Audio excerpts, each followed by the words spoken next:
Hi guys, it's Sophie. So today I'm going to do a book review for you. It's not a man book review, it's translated fiction still though. And yeah, I wanted to just talk a little bit more about this book because I really enjoyed it, and I think it's the kind of thing that a lot of you might enjoy, and it's the kind of thing I think a lot of you might enjoy if you haven't done translated fiction before but quite like the kind of books I read. So yeah, I thought it would be worth talking about. And it's a short story collection called Things We Lost in the Fire by Mariana Enriquez. Now this is a really recent release from Granta, or Portobello Books as the sort of imprint. And this is a collection of short, kind of scary stories from Argentina. And it's not horror, but it's kind of horrifying. So this sort of collection really centres around a lot about women, a lot about real life violence, and a lot about the darker side of what humanity is. And it tells stories of really horrible things like gang violence and like child abuse in a gothic style, in like the sort of back alleys of Buenos Aires. The writing is amazing. This is the first collection of hers, or the first piece of hers I think, that's been translated into English, but it's really immediate. So just as an example like of a story to see if you're interested, the very first one focuses on a middle-class woman who has moved into a really rough part of town called Constitution, and she lives in this old family home of hers that's like this big empty villa house that when I think it was illness kind of drew out the wealthy residents to different parts of the city, and it's just kind of become this like abandoned part of town.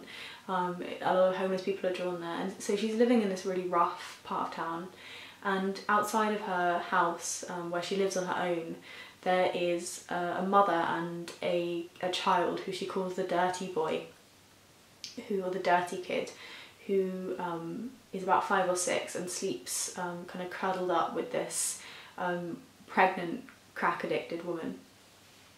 And she gets very good at ignoring the kind of horrible things that she sees on a day-to-day basis, and it's not until the child meets with her and she speaks with him that she really sees him. And shortly after she meets and engages with this boy, a child's body is found, the body of a young boy decapitated and raped, and she thinks it's her kid, her dirty kid.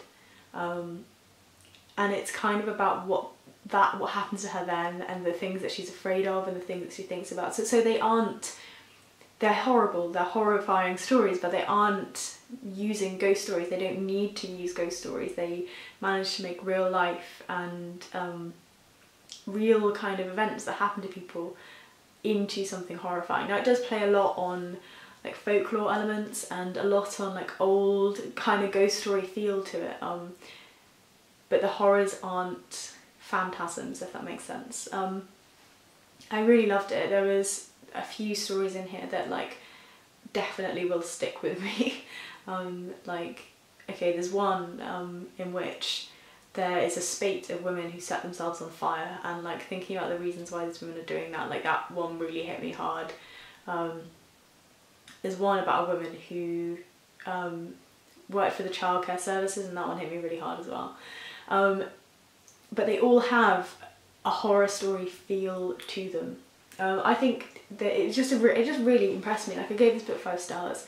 And yeah, I think it's the kind of thing that lots of people who like dark fiction that I read but haven't yet reached out into translated fiction might find this a really good place to start. I think short stories are a really good place to start with a new form of writing anyway. Yeah, and I really enjoyed it. So as you've probably seen from the title of this video, I actually do have a copy of this to give away. The publishers were kind enough to send me a copy to send out to you all. And yeah, I will be doing an international giveaway. If I can get a package to where you live, I will do that. Yeah, so all you need to do to enter this giveaway to win this book, if you want to give it a shot, is you need to be subscribed. That feels kind of polite somehow. And just write a comment down below to say that you'd like to be entered in. I'll do like a random draw like I have done with giveaways previously. But I genuinely really love this. Like, I'm not just pushing it out there because it's been given to me by a publisher. I really love this short story collection. I think a lot of you will like it too. So yeah, by all means, you know, put your comment down below and you know, enter in. I hope you're all well, and I'll see you soon in my next video. Bye guys.